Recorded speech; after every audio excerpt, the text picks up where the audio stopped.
An overnight train gets into an accident, and some new passengers decide to come aboard. Unfortunately, they are something much worse and scarier than human beings. This story begins at a railway station in London. A security guard named Joe Griffin is starting his night shift. He dreams of a promotion, but his rival gets the position instead. As a result, Joe is assigned to work on a late-night passenger train, filling in for the usual conductor, who has suddenly fallen ill. Joe walks through the train cars, checking passengers' tickets. Suddenly, he is startled by a small dog. A woman named Kate can't find her ticket. Frustrated, she is forced to pay a fine and is clearly unhappy about it. Another passenger, a young woman named Nina, completely ignores Joe and chats on the phone with her friend. Many of the passengers are unfriendly. It's certainly not the most pleasant job. Joe's only consolation is the chance to spend time with Ellen, who sells drinks and snacks on the train. He has feelings for her and invites her out for a drink after work, but his feelings are not mutual, and Ellen turns him down. Disheartened, Joe returns to his compartment and gazes out the window. That night, a full moon rises, and its large glowing circle illuminates the sky. The accident occurs not far from the final station. The train nearly derails and comes to a halt in the middle of a dense forest. By this point, there are hardly any passengers left on board. The driver announces over the loudspeaker that they've hit something and that he must get off to check out the situation. Meanwhile, Joe and another passenger help Ellen gather the scattered food items into her cart. The protagonist then checks on the remaining passengers. They are visibly shocked, but thankfully, no one is injured. He reassures them, promising that everything will be fine. The driver steps out of the train with a flashlight and figures out they've hit a deer. The problem is that the animal's body is stuck between the wheels, and it needs to be removed for the train to continue its journey. As the driver struggles to do it, some creature suddenly leaps out of the forest and attacks him. Joe notices that the driver has been gone for too long.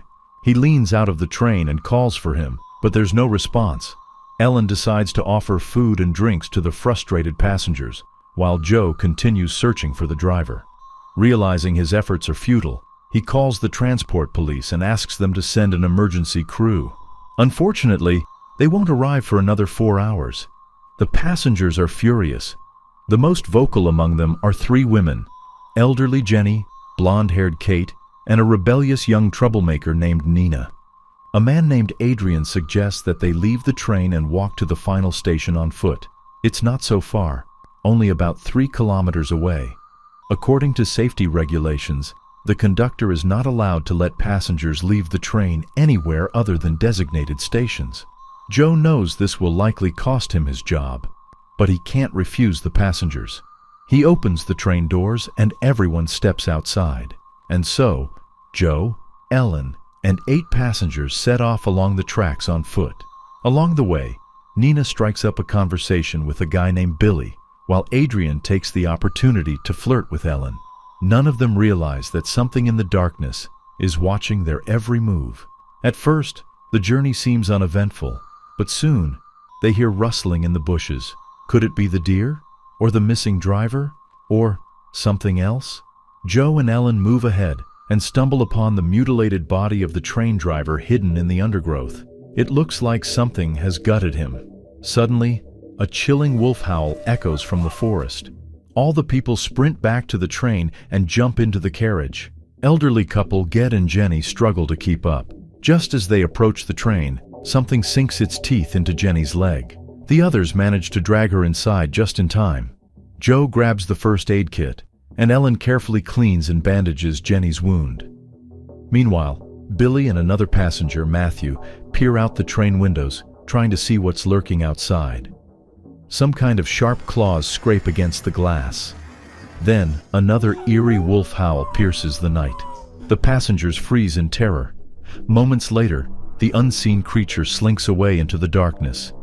Joe attempts to contact emergency services, but no one responds. Billy joins him. He studies engineering and knows a thing or two about trains. The youngster quickly notices a critical issue. Due to the accident, there's a fuel leak.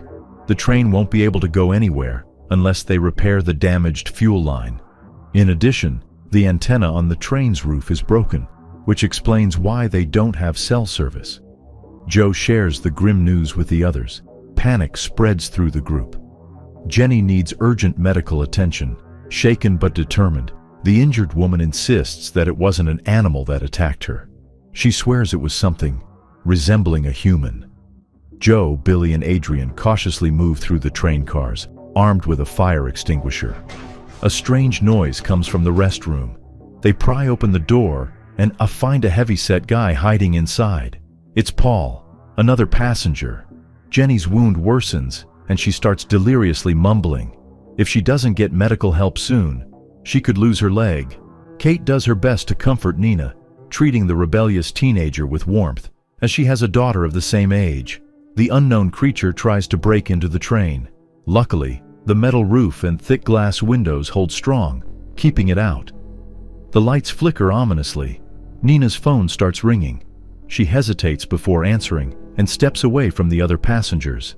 At that exact moment, the monster shatters a window and snatches her away. Something dark and red trickles down the glass.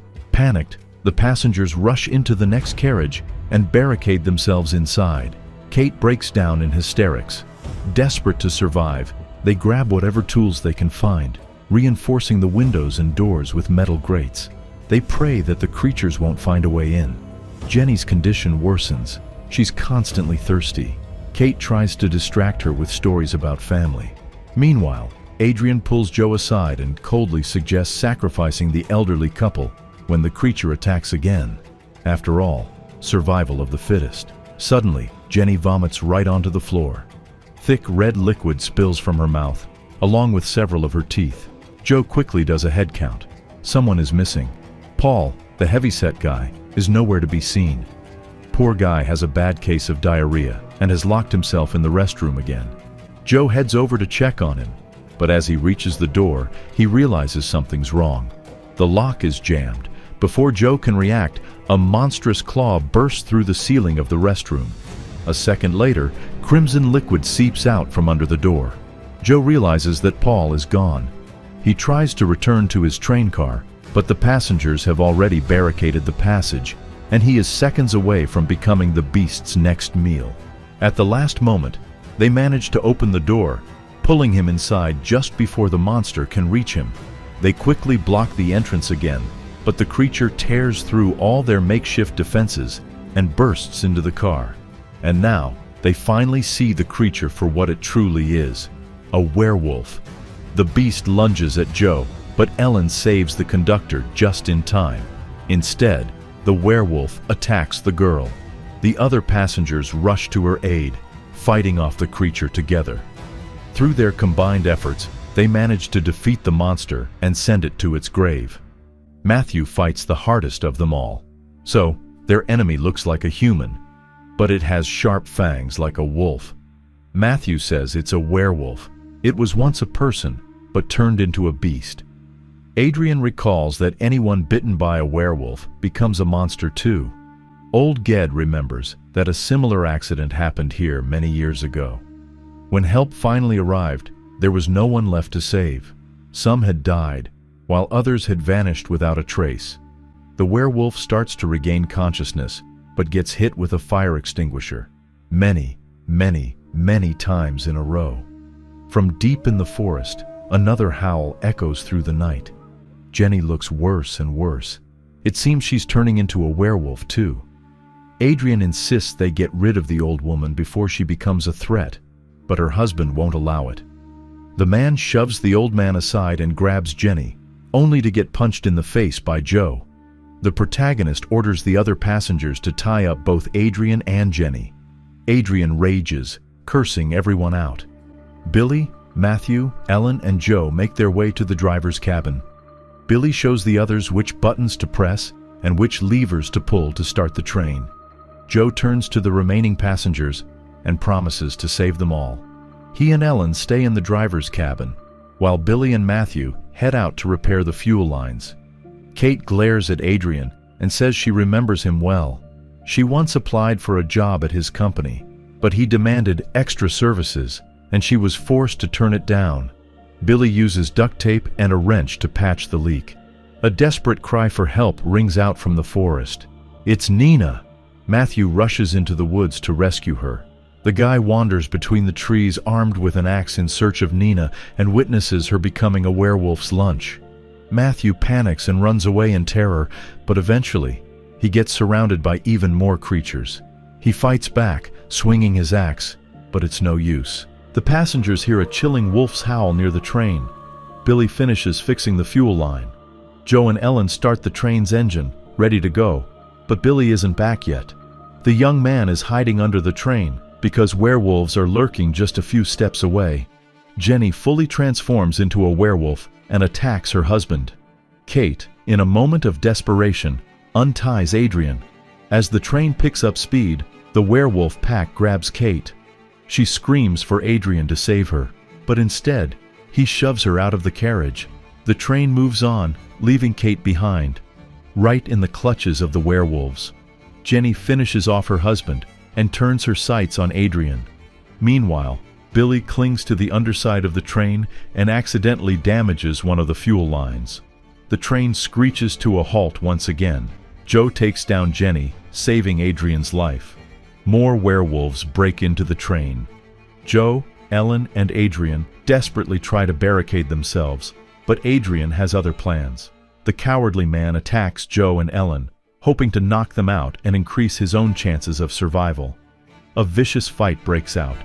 Adrian overpowers them, locks the conductor and his beloved inside one of the carriages, and flees from the train.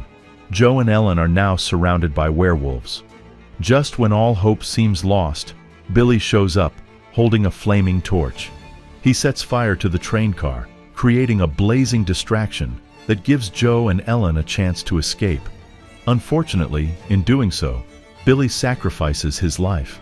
Joe and Ellen race through the forest, but the werewolves are right behind them. Realizing that both of them won't be able to escape, Joe kisses his beloved and stays behind to fight the monsters. Thanks to his sacrifice, Ellen manages to reach the nearest station. Joe fights very bravely and even wounds some of his enemies. Nonetheless, he gets bitten by the werewolf pack leader and turns into a monster himself. At dawn, Adrian wanders through the forest, swearing and threatening to burn the entire forest to the ground. Joe shows up in front of him. Joe the werewolf, to be exact. They are surrounded by other monsters.